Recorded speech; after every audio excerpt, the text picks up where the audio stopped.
కోదండరామ్ గారు ఒక స్టేట్మెంట్ ఇచ్చారు, పరిపాలన చేతగాకపోతే పక్కన దొరకండి అని చెప్పి. ఒక బాధ్యత గల వ్యక్తి మాట్లాడేటువంటి మాటలు కాదు అది.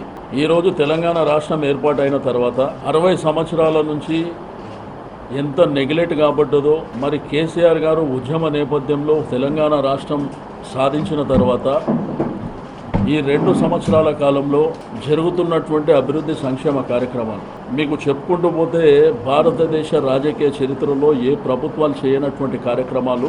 మీకు ప్రధానంగా 24 గంటల కరెంటు, త్రాగునీరు, సాగునీరు, మీకు పాలమూరు ఎత్తిపోతలు కానివ్వండి, కాళేశ్వరం కానివ్వండి, రామదాసు ప్రాజెక్టు, సీతారామ ప్రాజెక్టు, దిండి, ఈ విధంగా చాలా పెద్ద ఎత్తున ఇరిగేషన్ కార్యక్రమాలు సంవత్సరానికి 25,000 కోట్ల రూపాయలతోని ఆ కార్యక్రమాలు జరుగుతున్నాయి.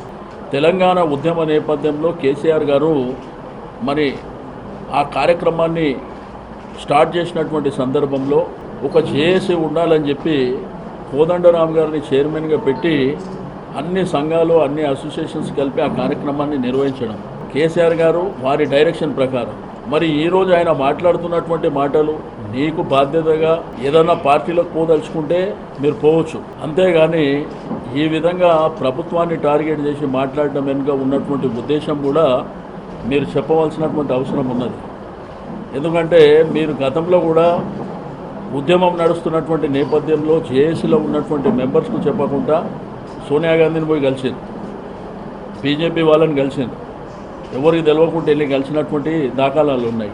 ఇప్పుడు ఆయన ఒక్కోడైపోయిండో ఆల్రెడీ ఇప్పుడు జేఏసీ అనేది లేనే లేదు. మరి ఏ విధంగా కొంతమందిని వేసుకొని మీరు ఈ విధంగా ఏ దురుద్దేశంతో మాట్లాడినరో ఈరోజు తెలంగాణ ప్రజానికానికి అర్థం కానటువంటి ప్రశ్న.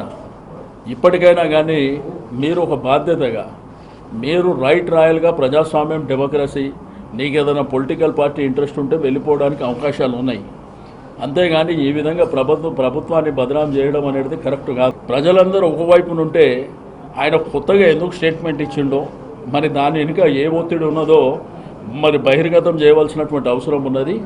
ఇప్పటికైనా కానీ చౌకబారు రాజకీయాలు మానేసి మీరు ఏ జిల్లాకు వస్తారో రండి, ఏ ప్రాంతానికి వస్తారో రండి, ఎక్కడ కార్యక్రమాలు జరుగుతలేవో చెప్పండి. తప్పకుండా ఈ ప్రభుత్వం పరిశీలన చేసి ఆ కార్యక్రమాలు చేయడానికి సిద్ధంగా ఉంది. అంతేగాని మీ ఇష్టానుసారం మాట్లాడడానికి ఇది సరైనటువంటి పద్ధతి కాదని చెప్పేసి వారికి హితవు చెప్తా ఉన్నాం. తప్పకుండా డెమోక్రసీలో అనేకమైనటువంటి ప్లాట్ఫామ్స్ ఉంటాయి. ఆ ప్లాట్ఫామ్స్ ద్వారా మనకు ఉన్నటువంటి సాధక బాధకాలు ప్రజలకు ఉన్నటువంటి చెప్పడానికి అవకాశం ఉంటుంది. కానీ మీరు డెఫినెట్గా ఇతరులకు ఒత్తిడికి లొంగి మీరు ఆ విధంగా మాట్లాడినట్టు మేము అర్థం చేసుకుంటున్నాం. ఇప్పటికైనా మీరు మాట్లాడడంలో తప్పులేదు.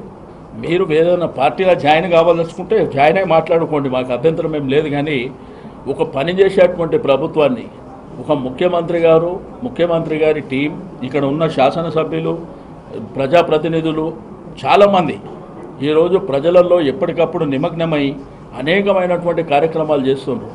ఒకవైపున పాలమూరు ఎత్తిపోతల కార్యక్రమం బ్రహ్మాండంగా జరుగుతుంటే పక్క రాష్ట్రంలో ఉన్నటువంటి గిల్లి కజ్జాలు పెట్టుకున్నటువంటి నాయకులు, ఆ రాష్ట్రంలో పరిపాలన సరిగ్గా చేతగానటువంటి నాయకులు వాళ్ళు కూడా సీక్రెట్గా పోయి ఢిల్లీకి కంప్లైంట్స్ ఇవ్వడం, అదేవిధంగా వాళ్ళకు ఫ్రెండ్లీ పార్టీ ఉందని ఒత్తిడి తీసుకొచ్చి వాళ్ళు రకరకాల కార్యక్రమాలు చేస్తారు.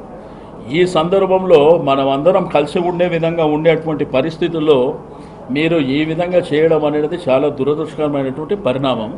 ఇప్పటికైనా కానీ బాధ్యతగా ఉండండి, ఆ గౌరవం మీకు మిగులుతుంది.